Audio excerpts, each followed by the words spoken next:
accounts people, time to have a look at cash flow statements as per International Accounting Standard 7. The top half works out the net cash from operating activities. The IAS 7 bit is the cash flows statement below this. Strictly speaking, we're using the indirect method. That means we're using figures from inventory changes and asset and liability changes, rather than the actual figures from a cash book, which would be the direct method. Profit before tax is the newer way of doing it. AAT always used profit from operations as a starting point up until a few years ago. Just be familiar with the difference. In fact, the difference is the finance costs, which is why the only difference you'll see is this row, finance costs. So we're going to tell our shareholders a story. What has actually happened with this business is that cash and cash equivalents have gone up by, give or take, $500,000, which when you've only made 2.7 million after taxation, and that of course is before dividends being paid out, is a pretty good trick. So the directors need to have a very good explanation of why they are building up money. Maybe they have a very good reason. They're investing some money in the future, or they just needed it for solvency. So we've got our correct figure, the profit before tax, and then our adjustments. So some of them only go one way. This is one of the ones that will always be an add. It reduces our profits, but not our bank account. So bank account relative to profits is good for this number. We have to be given this number. Of course, you'll have seen some exercises where it's a portion between the various costs, but we need the whole number. This one's also an add because finance costs are here, and we're effectively adding it back in to get to the profit from operations for the year. It's important really because finance costs and interest paid, although to date, as far as I know, have always been the same number in any AAT cash flow statement. In the real world they won't be. Interest is always accrued, so it doesn't have to be the same figure as the finance costs in the accounts. If it wasn't, the accruals and prepayments would show us in the receivables, like what accrued interest would be a figure in the trade and other payables, and the bank account wouldn't have gone down by the amount that's accrued. So dividends received means we've invested some money, so we're actually just taking it off. There isn't any in this example, but if it was, it would be a minus figure, and then it comes back in here. It would come actually in the investing activity. There isn't even a row here for it because it's not in this question. It would be just under payment required to acquire non-current asset. And this one, there isn't a gain or loss on disposal. They haven't disposed of any assets. They have actually bought some. Had I lost on disposal, it would have reduced my profits, but not my bank account. A bit like depreciation. Had I gained, it would have increased my profits, but not my bank account, because my bank account is affected by the proceeds and payments required to acquire that we're going to deal with later. So effectively they're non-cash items. Can go either way. So increase or decrease, again, so you would expect one the one way, one the other, and the same with receivables and payables. So let's try and work out what's happening with our business. Inventories, well, we can either take it from the opening and closing. You can see it's gone up by 804,000. Or we could take it off our statement of financial position, the end of 2 years. Either way, our inventories have gone up. That means it's cost us money. It hasn't affected our profits because closing inventories are transferred into the next year. But we have had to pay for them, assuming everything else is equal. So in this case, what we need to do is take the 5131 and take off 5935, and that means it hits our bank account, the fact that we've got more inventory. We've also got more receivables. Our customers owe money. That's not good for our bank account. So again, this one increase is going to be a negative figure. our bank account is worse. Receivables only affect our profits when they turn into irrecoverable debts. Well, that's not what we're dealing with here. We're just adjusting it for the fact that our customers owe us more money. It's hit our bank account. Now, we've also increased our payables. So down here, they've gone up by a bit, but that's the opposite. That's bad for our bank account.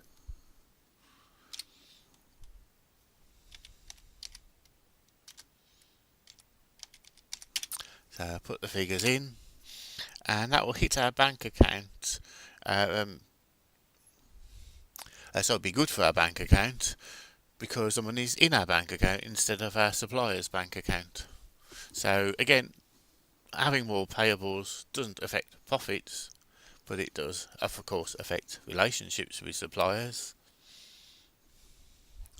And it isn't always seen good. Maybe sometimes it's because it can't be paid, but that's not the case here.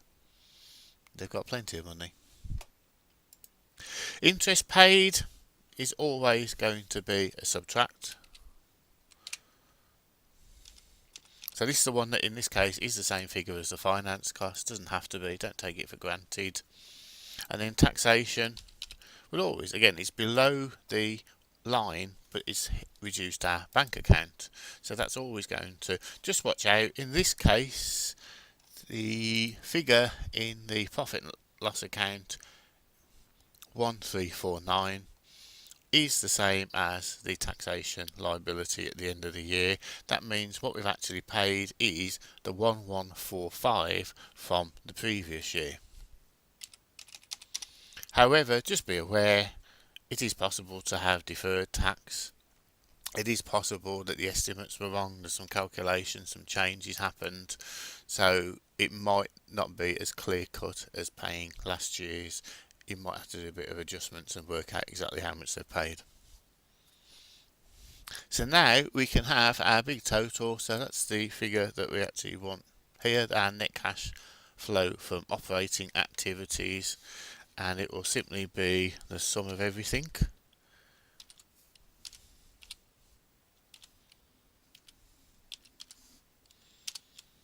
All the adjustments, but don't forget the opening profit figure.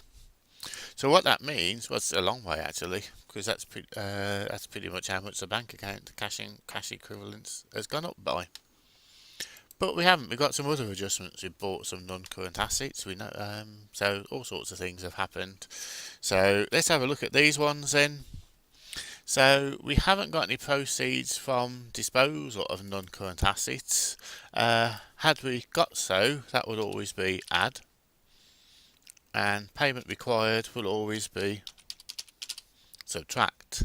But we need to work out exactly what has happened. So what has happened is our non-current assets have gone up in value. The carrying amount has gone up. But we have, of course, don't forget the depreciation, 3233. So what would have happened, that's, we bought something.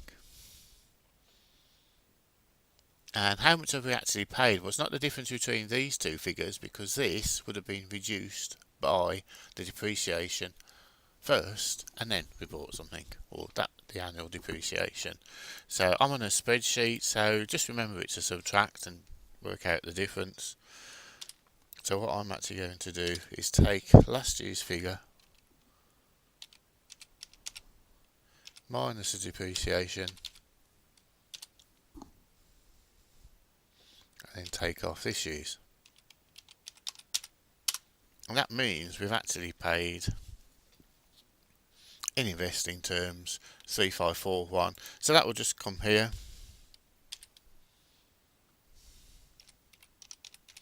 Had there been proceeds, that would have been added back in. So the figure here would be that figure plus that figure. Could also be dividends received, because that belongs in this section as well. So now, what's actually happened? Where have we got all this money from? Because quite clearly, we bought some equipment. That takes our increase down to 2 million. So we've got to have some financing activities. So most commonly, we could have a loan. Have we got one? Yeah, we've got a loan, and it's gone up. So in that case, that's positive, of course, that's money they've loaned. So an increase in the loan will be good for our bank account, won't affect our profit by itself.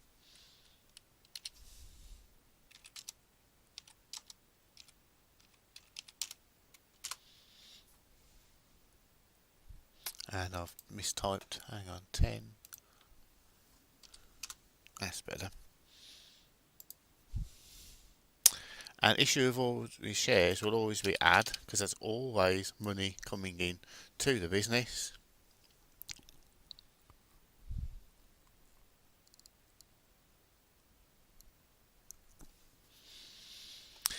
So what have they actually done? That's gone up and that's gone up, so we've got to do the whole sum.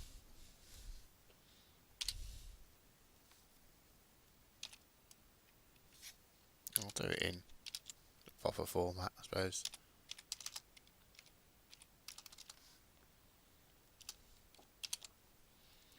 Plus 960 minus 40. 1920. So that's why that minus that. And they're still healthy. Dividends paid will have to be a footnote. They don't really belong in financial statements until after they've been approved at an annual general meeting. So yes, they could be there, but also dividends paid are most likely to be last year's dividends. I see no sign of it, no note here, but dividends paid will of course reduce our bank account. So they will always be subtract if they're there, but not on this case. So our financing activities is just those two items. And that of course is all money coming in to our business. So now we just do the final reconciliation. Cash and cash equivalents at the start of the year was 358, and we should be able to work out this figure, and it should come to 5371 once we've finished it off. So the increase or decrease will be the three figures subtotals added together. So it will be our net cash flow from operating activities plus the net cash used, even though it's a minus, so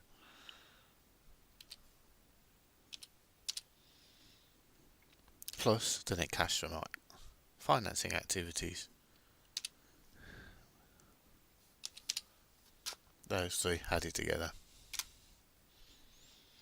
And that explains why the bank account, cash and cash equivalents, has gone to 5371 at the end of the year.